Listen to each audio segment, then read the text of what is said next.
Welcome to the ArmChair GM's podcast with your hosts Dylan Simpson and Chris Ruback. Here it is, everybody. We got episode 5 of the ArmChair GM podcast coming on. You know me, I'm Chris. There's Dylan. We have a super special guest for you today, and hopefully moving forward into the long term. Got Ty, who's I don't know if you've seen any of this sweet swag, but it's always in the comment section of the YouTube channel. Anyways, Ty has developed some pretty cool items here between clothing lines with Flames Hub, Calgary, any team actually really that you may be a fan of. He's got some pretty awesome things. That sweet canvas print that Dylan has behind him. The number 16 is a pretty good looking dude. Welcome to the show here, Ty. Glad to have you. Yeah, thanks for having me, Chris. I'm super excited to be here, guys. So, gonna bring everything I know about the Flames. Been a fan since I would say just a little before 2012. Grew up in Ontario, so it was all like Leafs everywhere, and I absolutely hated it. Moved to Banff on just kind of like on a whim to go cook at the hotel there, and you know what? I started going to the Flames games, and that was a dark time. There was a lot of like truculence going on there. That was the Hoodler years. We had Tangay, all that, and it was just, man, there was a lot of really bad games. Yeah, but truculence, that's a good term to use for that era. Yeah. The plus side was that the games were super cheap to go to. I was spending like $70 and I was sitting front row, like right in the Flames end. And, I sat in the same spot probably 20 times. And by like the 10th or 11th time, like guys like Yuri Hoodler and Tangay are coming by and like saluting me and like chirping me as they're going by. So it's pretty cool. Yeah. Nice. So in like 2018, I moved out here to Victoria, BC, and I've been living on the island ever since. Now I'm making these cool graphics.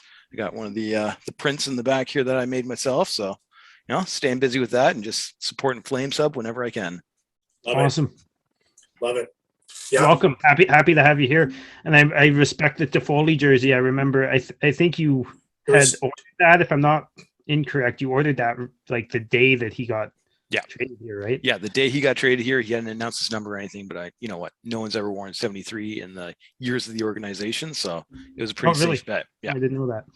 At the end of the last episode, I don't know if anybody remembers, we're having a quick chat about some of Ty's work there and the new T-shirt that it came out. Dylan, I think, referred to it as something with Toffoli and some pasta or something.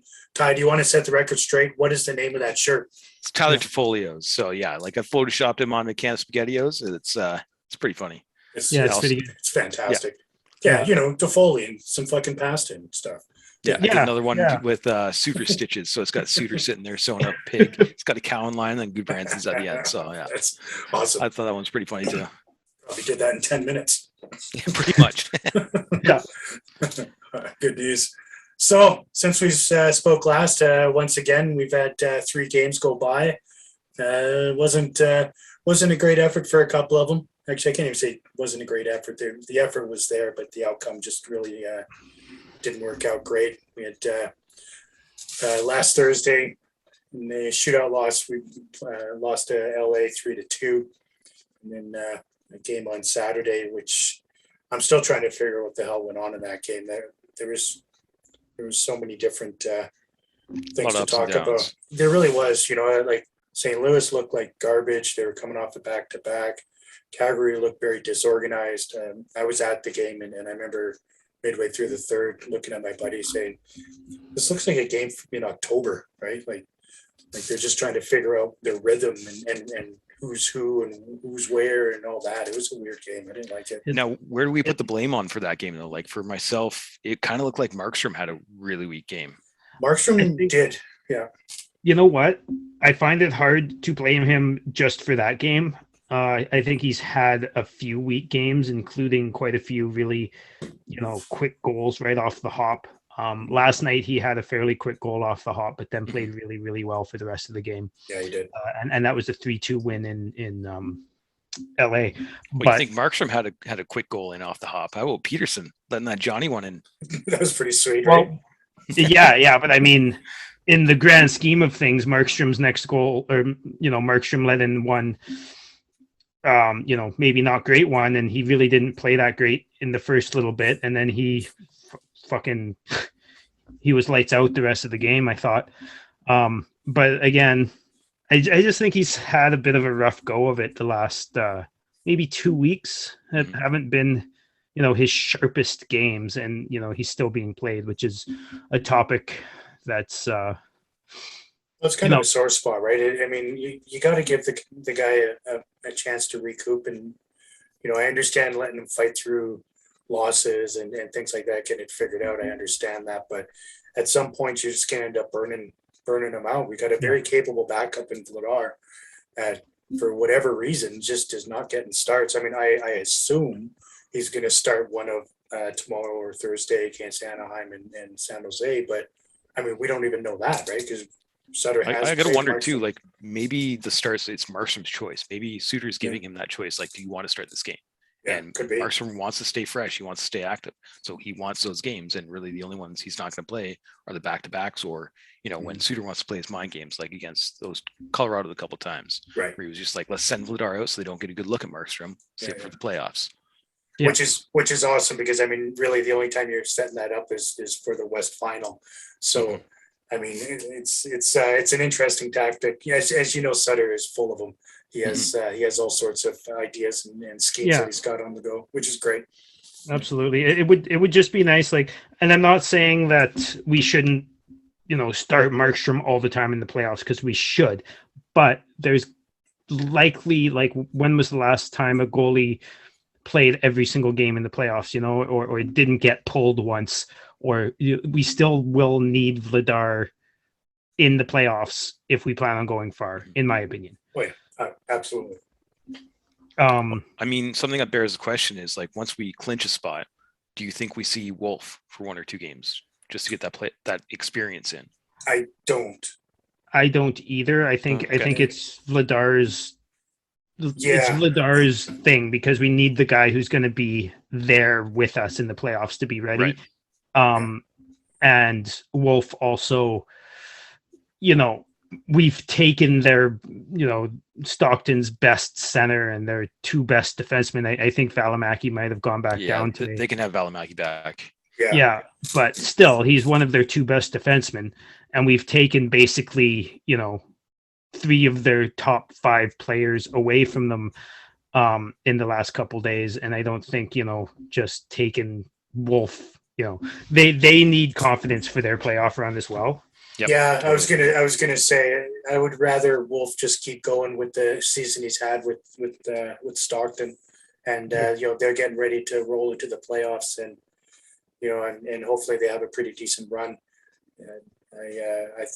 I'm still on the mindset that Wolf's going to be at least 2 years away before we see him, and we'll see him in training camp next year, I think. But I don't think anything for the 22-23 season. Well, I wouldn't really want him to be a backup. I'd want him to have maybe next year get in like 3, 4, 5, 6 games. With like in the NHL maybe, but not be a full-time backup, because it doesn't do somebody of his age any good to be sitting for 75 games. That's true. Right? Yeah. Fair point. However, I think it would benefit him being up with the big club, being able to practice with the guys, right? Yeah, you see some different shots and some different looks for sure. Yeah, I agree. Yeah. Well, that it would benefit him. I think maybe doing some practices with them. Like when I mean, obviously we have Markstrom for another 4 years, and I think Wolf will be ready to go before that 4-year. I'm hoping, obviously, touch wood. Our development on the goalie side hasn't been great as of the last 20 years. So I think the natural progression for him will be backup. And, if we can get him into, and that's why I don't think it'll necessarily be next year. I think the following year, if we can maybe string together 15 to 20 games in a backup capacity, and, and then, really start getting those reps of practice, and, and he'll be there on the optional skates. He'll be the guy on the ice. So he'll be the guy, right? once Markstrom hasn't, Markstrom loses a step, which goalies do when they get to be, 2-3 years older than Markstrom is now. That's a good time to bring a young guy like that in, so he can get, maybe not 1B time, but closer to it than what Vladar's got this year. Yeah, that's fair. Maybe 30 games, right? Do a 52, Yeah, Even like 30. a career you 30. can look at, like in comparison is like UC Saros. Like Yeah. he had to do that backup role and wait for Rene to basically like give him the net. Right? Yeah, passing of the torch there, right? Yeah. But I do think that in the last couple of years, Saros did get. You'd have to look up the stats, but I'm pretty sure he was getting 20-ish games, not 5. Yeah, I mean that's a normal backup, right? Mm-hmm. Yeah, and not a Sutter backup. Well, exactly. Sutter's been known, right? He did it to Quick. He did it to Kiprusoff here when he was here. It's kind of his MO, which is kind of unfortunate because I do believe that Vladar is super capable, and I think he would do even better given more reps, given more games. I think we would see some pretty good progression from the kid. Indeed. Yeah. Well, shall we move on and talk a little bit about, maybe just for a second or two, because I think most of us are on the same page with this, but a little bit about Sean Monahan's injury. Again. Yeah, it's unfortunate. It really is, right? It's that time of year where we look at the team and wonder what's ailing Sean this year. Mm-hmm. Yeah, it really sucks. It really does. I really feel bad for him. I feel sorry for him. It's an incredible fall from grace, going from where he was on the first line and ending up on the fourth. Potentially part of that reasoning could have been, nursing an injury for longer than he should have been. So, I mean, I feel bad for him, right? It's not from lack of effort. It's not from, lack of grit and willingness to play. Mm-hmm. Yeah. I mean, I give him all that, but I think my thought on that at the end of the day is we're just a couple of weeks off the trade deadline. That I tell you, it sure would have been nice to have that, that 6.25 or whatever it was, 6.35 mil to throw around it, potentially a rental. But I mean, at the same time too, Trey was also trying to shop him. So like, if he was able to move him, that would have been one thing. But like for him to be injured and go on LTIR, that means like we would have had one less trade chip to use as well to potentially try to bring in someone to fill that hole. So that's wouldn't fair. necessarily made a difference. That's fair. I mean, I've been maintaining at least for a year and a half now that I want his contract off the books because we've got so many big signings to do this year. So, I mean, I don't want to trade Sean Monahan for an NHL player. I never have. I want his money to throw at the cap hit. Exactly. I I wanted to throw at Johnny, right? That as of late has been playing like a 12. But how will Johnny respond to that too? Like us basically like getting rid of his line mate, his best friend that he's been on the team for the past 8 years with him. That's kind of been in the back of my head too. Like it's a fine line between, he wants to get paid and, well, somebody's got to go if he's got it, but also probably one of his best friends, if not his best friend on the team. Like it's really hard to. Yeah, it's hard to gauge that, right? Because you also have half the fan base that truly believes Johnny's going to leave anyways, right? Yeah. So I mean, I would say it's down to like 30% now. Yeah, that's fair. That's fair. I think I've gotten through to a few by now. Yeah. So it's I think Johnny, if he's sitting there and he sees us take $4 million away from Sean and go, here, you take that and let's go. I think he'll get over it. Like he's a professional. He understands the process of the business, right? Business, the industry. His agent would probably get in his ear about it too if he is a little upset about it. Which I don't think he won't be a little upset about it. Even if he does get that $4 million, he won't be incredibly torn up over it. But even better, and I don't think that this is going to happen because I don't think you can use LTIR money until the start of the next season or something like that. Don't quote me on that. Correct? Okay, so unfortunately, it still counts against our cap during the offseason. Yeah, so we won't be able to re-sign any of them, any of the guys we need really with that money, even if he is on LTIR. And in fact, it makes it even harder for us to trade him. Yeah, which is brutal. Yeah. One thing that I think might happen is this is his other hip now. Like, he's been through so many surgeries. Maybe he just does an early retirement, takes a year or two off, then tries to come back later. I honestly think that's the smart move for him. Mm-hmm. Yeah, really, get his stock back, and just because he needs a year. He clearly needs a year. I mean, and somebody will take a $2 million flyer on him to see if he's back, and if he is, that's a $2 million for 1 year flyer, and then he can go and get a raise. Hell, it might be us because the cap's going to be up $2 million by that time, anyways. Yeah, just have that pocket change to throw at him. Just be like, Sean, you want to try again? Let's go. Yeah. Yeah. Fair point. But I think the biggest thing for me is not it's not that he's hurt. It's that he again has done this so many times to the team. He's just waited too long to tell us about his problems. Yeah, and he's done that with his wrists. He knew his wrists were hooped long before they were hooped, and he knew last year his hip was hooped way before he told True Living. And they say that he didn't know until a couple days ago, but I feel like he knew. I mean, I hope he knew, because a lot of us knew something was up. Oh, absolutely. Like he was not the same guy. He hasn't been the same guy for 2 years, but there was definitely something wrong with him this year. And it's a borderline good trait to have. It's, to a point, and there's a very fine line where, soldiering through an injury to help the team is good.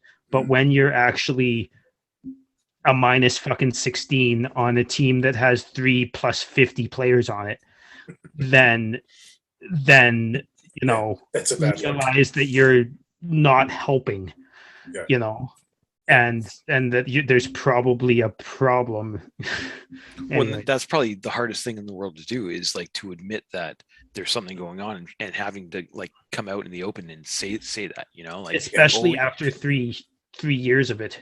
Yeah, you always try to power through whatever you're going through. Myself, I've been chronically injured for so long, and I always try to power through and always do my job to the best of my ability, regardless of whether it was helping or hindering the team, because you're not really focused on the team at that point. You're focused on yourself and being able to do the best that you can. And not a lot of people can take that step back and that outside perspective and be able to realize that they're actually doing harm.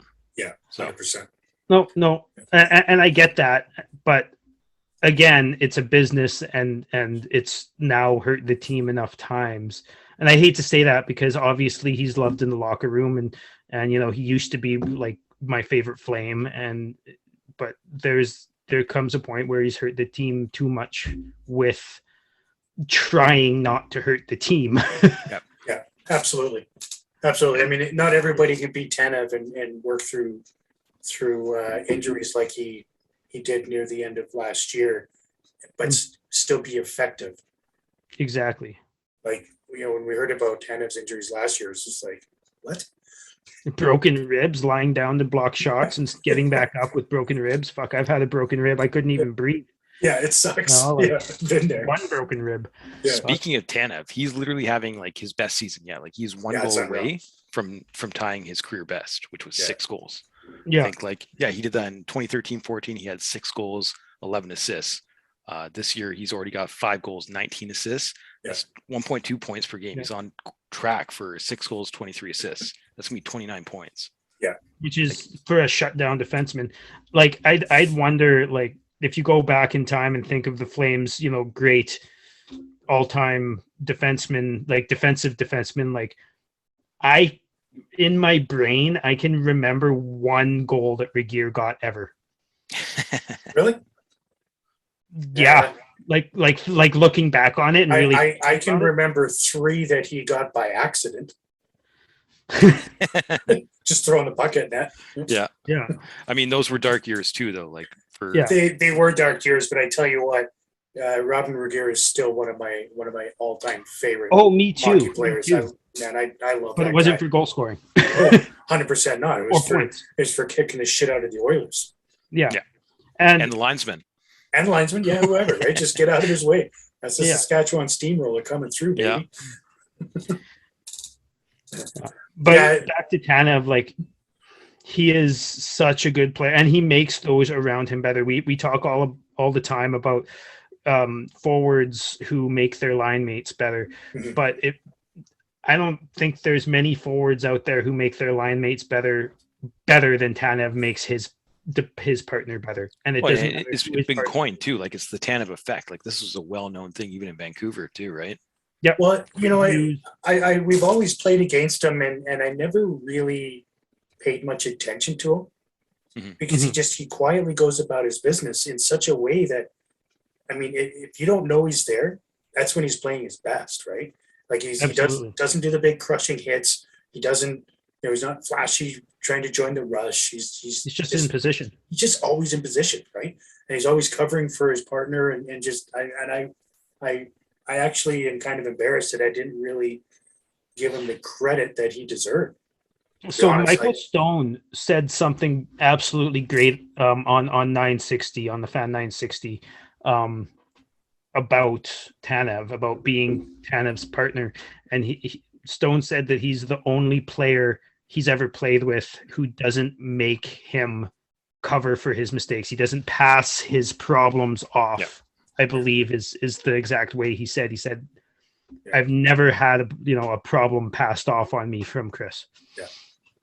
Yeah, and it's true. His problems all the time.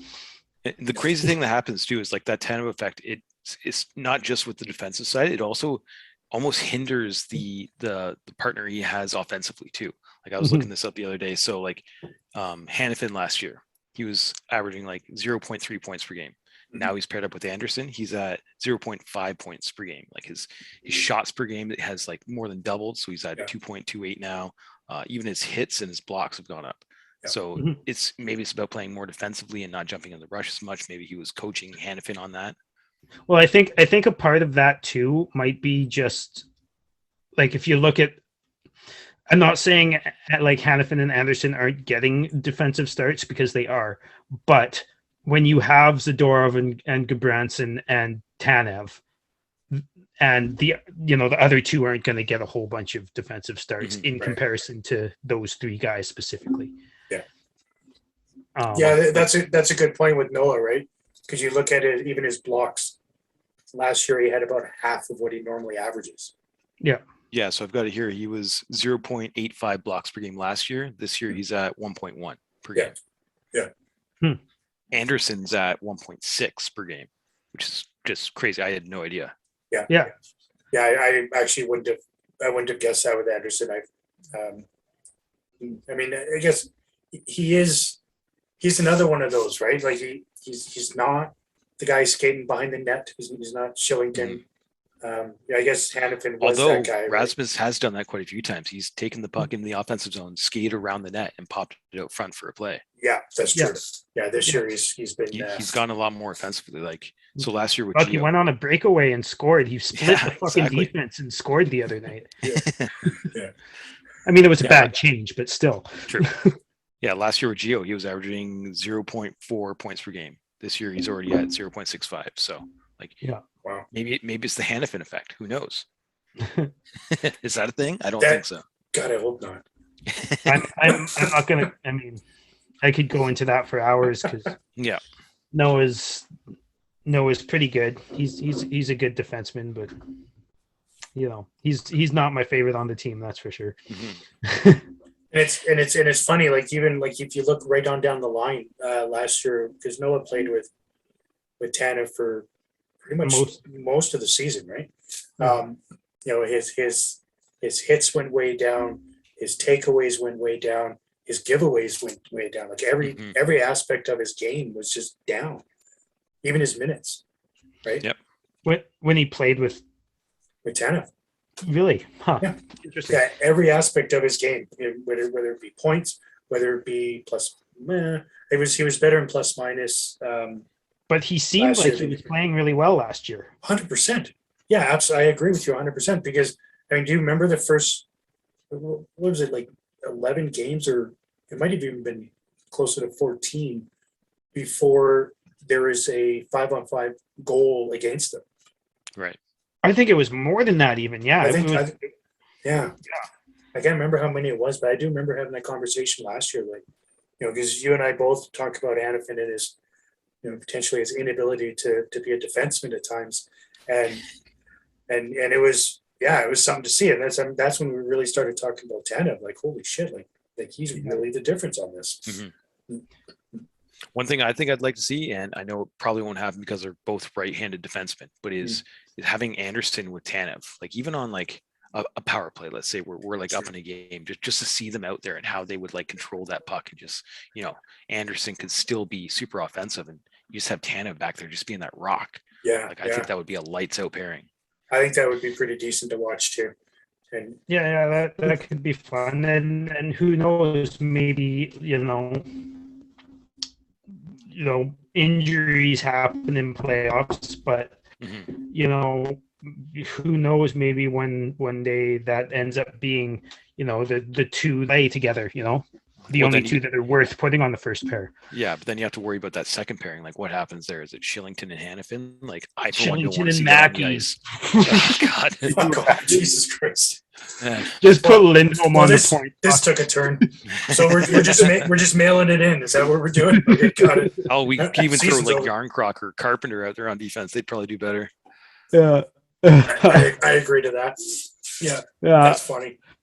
Yeah. Speaking of Carpenter, he got his first point as a Flame the other day. And that was a pretty sweet one too. That was a great feat to Johnny. Yeah, that was awesome. I mean, when you're feeding Johnny the way he's playing right now, it's likely going to end up with a point for it.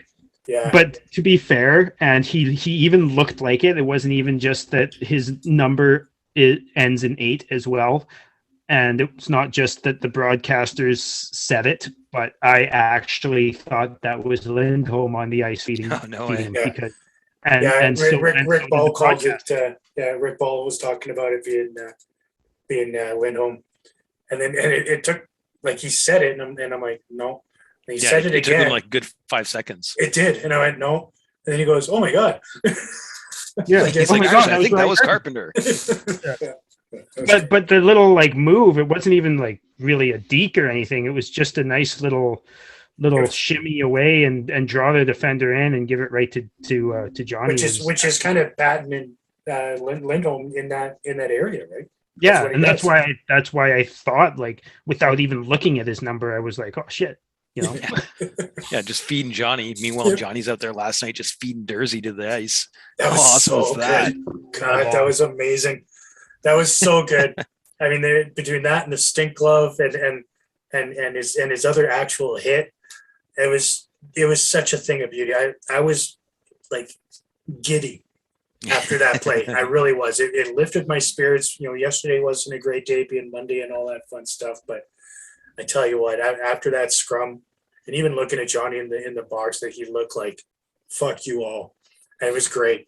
And Razzie was in the box too, and just laughing his fucking ass off.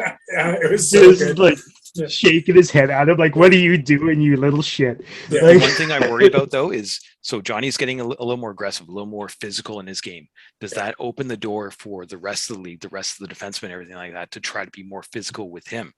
And does that? I don't think anybody ever tries not to be physical with him. Yeah, he's squeezing away from it. He's really he's almost making himself more of a target now. You know what I mean? Like, people are going to go out of their way to line him up. So, and I know you're listening right now because I was talking to you about it earlier, and you watch every episode. But, anyways,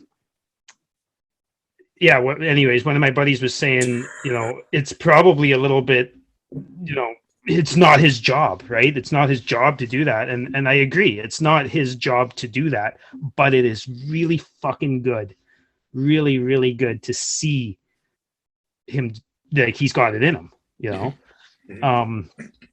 Because he wouldn't have had that in him 2, 3, 4, 5, 6, 7, 8 years ago. No, you look at the 1920 season, he had 1 hit for the entire season. Yeah. I think he only missed like 2 or 3 games. Yeah. And he's got 10 hits this year, which isn't a crazy number, but it's a crazy number for the second smallest guy in the league. Pretty sure. He has 10 hits, which is, aside from the last 2 years where he's had 1 in 8, 10 is almost his lowest, to be honest. Like, apparently in 15-16, he had 26 fucking hits. No way. I'd like to smoke whatever the person who obviously they were clearly training somebody to look out for hits at the NHL level, because I don't see how that's even possible. Especially then.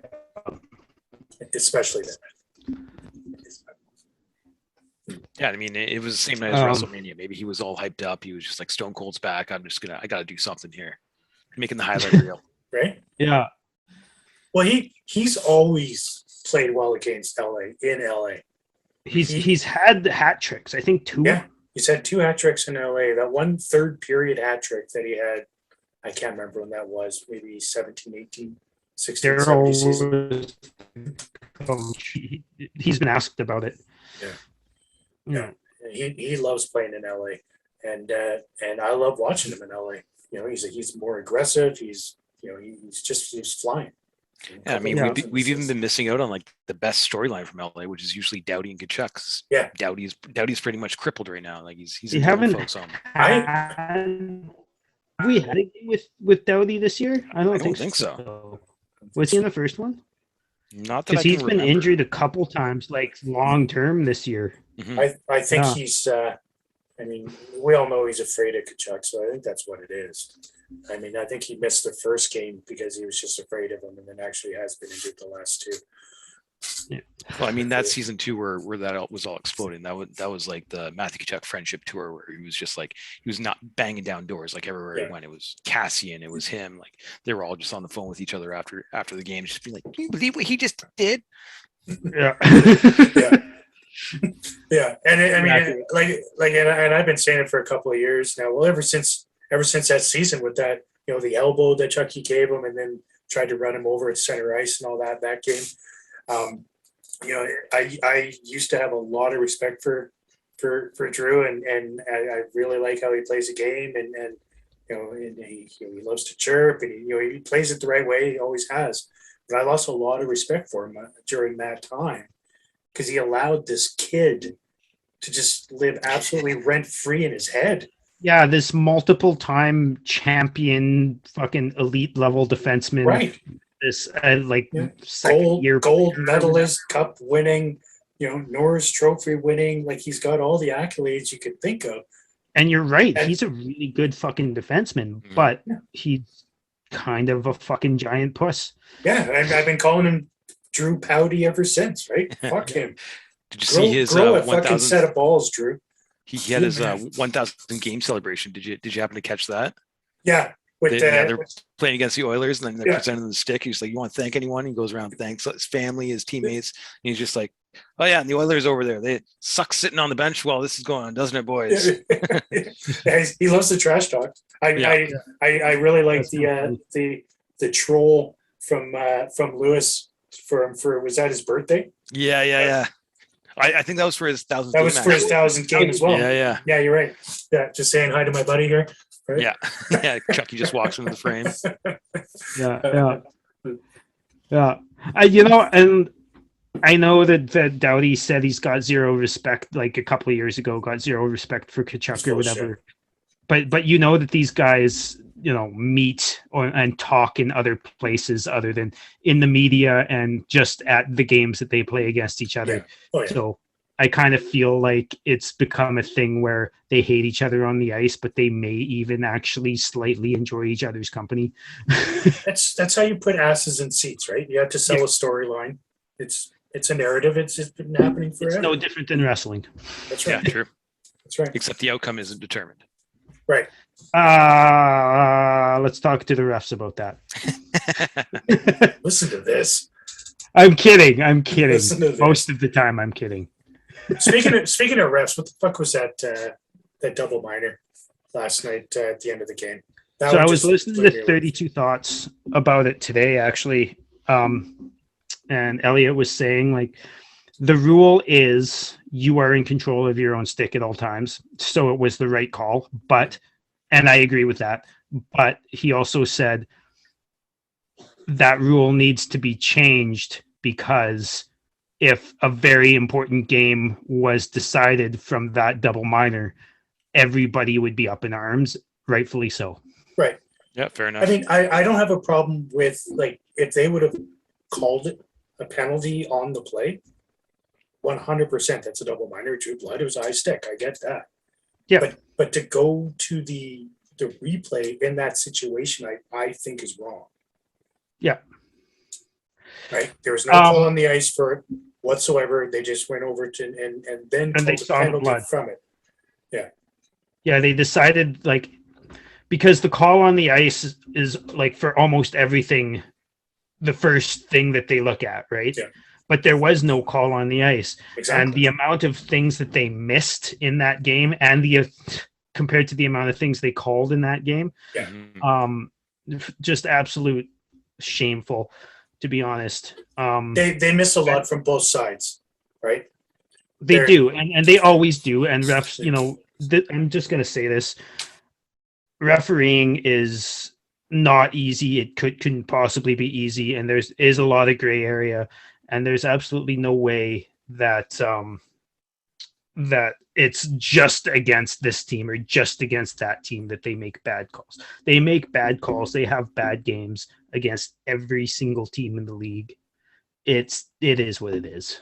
Yeah. Yeah, it's you know, it's every sport. Yep. The fans of the team that loses a game, they're gonna piss and moan about the officiating. That's just the way it always is. It's always and like the players and the coaches have been way more vocal about it this year too.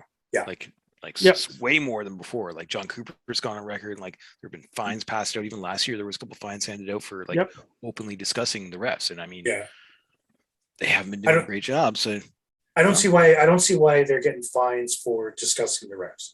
They need to be held accountable. Yeah. You know, does Zegras get a fine for discussing that play?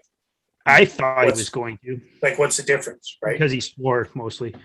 Oh, fuck. But so here's you know, talking about the refs and shit. You guys remember that press conference that Landeskog had right before he got hurt? Kind of. No. He went about it the right way. He sat in that chair, was asked about it because I can't even remember what the call was. I think it was Kadri getting called for something that somebody else on the other team didn't get called for before, shockingly enough, and everybody thought it was a reputation penalty, which with Kadri, how could you not think that? Right. Yeah. Okay, I'm following so far. Yeah, makes sense. Yeah.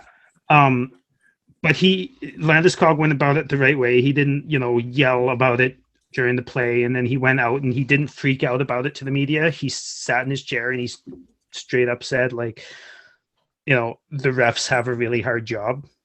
We don't expect them to be right all the time. It's impossible.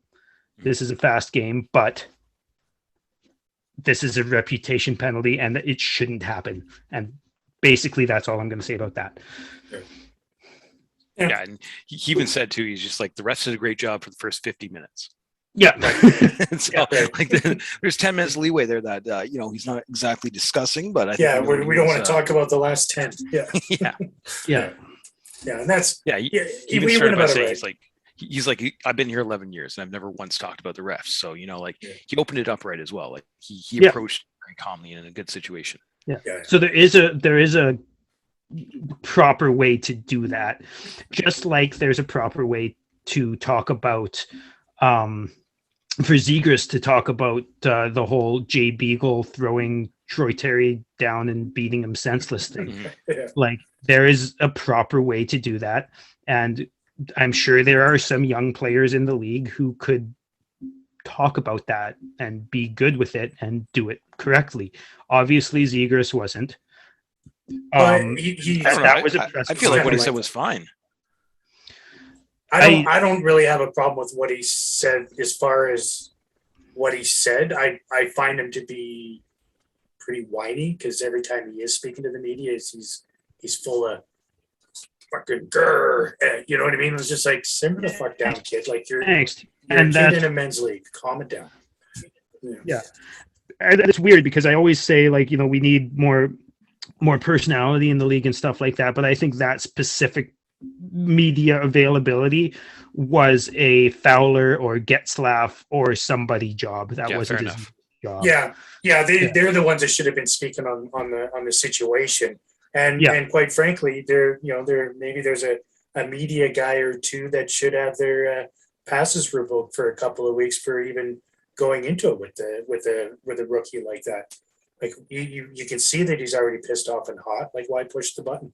Yeah, I mean that's it sells. Content. It sells. I get it. I understand why. But from the NHL side, you know, I don't have a problem with what Zegras said per se. I don't like how he approaches his interviews, but that's a completely different subject. But you know, from an NHL standpoint, if they're gonna, I don't think they're not going to give him any shit for it. But if they're going to give him shit, they should also talk to the media and be like, hey, come on, like, you guys know better. You guys are pros here. Yeah, but I understand. I mean, they're selling content for sure. Yeah, and that, you know, there's a place and time to be emotional and to be whiny, I guess. Probably not, but there's a time and place for all that type of stuff. And I just think that was, you know, a little too soon. Even if it was Getzlaf or Fowler, it was probably a little too soon to mention it or whatever. But were you saying he should have marinated on it, maybe? Yeah. Ooh, God damn. Inside joke. Geez, Steve's not going to be happy about that. You might have your Flames Hub privileges revoked temporarily. He'll make you sleep on it like you didn't know it. Yeah, I plugged Flames Hub a couple times. I think I'll fair enough. Yeah, that's true. Speaking of which, if you're not following Flames Hub, sit back, give your nuts a tug, and give us a follow. Well, please don't do that first part, but yes. Well, thanks for being here, Ty. It's been no kidding. Yeah. One thing I actually wanted to talk about too is like Zegras. So he does the Michigan. Yeah. You know what? I've seen Kachuk try it a couple times now. He's so bad. It does not look good. No, I hope he just not stops. An easy thing. It's not. And he shouldn't be trying it in the game if he's not confident about it. Yeah, that's right. Like, I think he's confident and he's good at the between the legs, and he still does that too much. Yeah, I agree. Even though he's turned it down, he's still doing it too much. Mm-hmm. Yeah, but like that last Michigan attempt, it just looked like he literally scooped it on his stick and he just tried to like pop it in like that. And he was just he was trying to serve a cup of tea into the fucking corner of the net. Yeah, that was a bad attempt. Instead, he spilled it all over his grandma's linens, you know? Yeah. It is he probably got a spanking. And I don't think a highly skilled move is really, because somebody did something really cool looking, isn't really a reason to hold them down and punch them for fucking 10 minutes. At the same time, I don't know if that's why. That's not what happened there. Zegras pokes your goalie, you're going to get a cross check back. It happens fucking every single scrum. Yeah, but every single time you do it, you get a cross check. You get a cross check, sure. Yeah. But do you get playing against us? He's going after you. He's going to sucker punch you. That's right. Once, maybe. so he Beagle cross checks Zegras. Terry comes in flying, comes in hot, and swings at Beagle's head, and expects to not get his fucking face caved in. Like, know who you're up against. I understand. I respect your ability to come to the defense of your teammate. I get it, but sorry, you went after the wrong guy. That was your fault. And Beagle, he took three too many. I'll give him three too many shots. But other than that, no, that was on you. Yep. Yeah. And Beagle's, the career fourth liner, face-off specialist, Stanley Cup finalist, Stanley Cup winner. Not that matters, but he's that player and he only has 3 fights in his career or something like that. It's like Right. 2 or 3 or 4 or something. It's not very many. And, most guys with that resume and that, who play that position have fucking 3 fights a year or 5 fights a year. Sure. So Beagle's not known to get. Yeah, he's not a thug. Right? He's not a thug, but you can't take a swing at a guy and expect him not to react. Mm-hmm.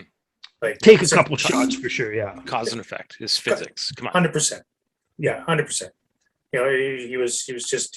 Like I said, I get that he's standing up for his teammate. Kudos for him. Good for him. He should not have come in the way he did. I mean, come in and put your arms around him, fine. Give him the old "I'm just a kid" talk. Give him the old Johnny Gaudreau fucking neck wrap around. You know what? If you can pull it off, finisher. I mean, in his defense, Johnny didn't do that to Beagle either. Well, I mean, Jersey went down pretty fucking easy there. Like, come on. Yeah. You got like a guy that's 150 pounds soaking wet, like pulling on the back of you, and you're 200 pounds yourself. I think he cut the airflow off right away, because I mean he wrapped his whole arm around him. I think he really did. Yeah, and lights out. I think that's what happened. Yeah. Put him to sleep. Give him the old sleeper hold. Yeah, Johnny, man, you got to watch out. He's elusive. Yeah. Well, now that we're all pumped up and ready to go outside and punch the first old man that walks by, I'm going after your young gun. That's probably the best idea. I was going to fucking hitch a ride down to Calgary and give Chris the old fucking suplex through the table. Yeah, Suplex City. You know what? I'll film it, and it'll be exactly like what happened to Terry. You can't come at the old dogs. I don't think you can catch me if I started to run. I don't have to catch you. You'll catch yourself.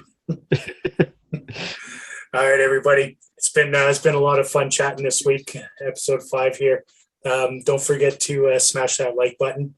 As always, Ty's content or swag site will be in the comment section. Really appreciate you coming on, Ty.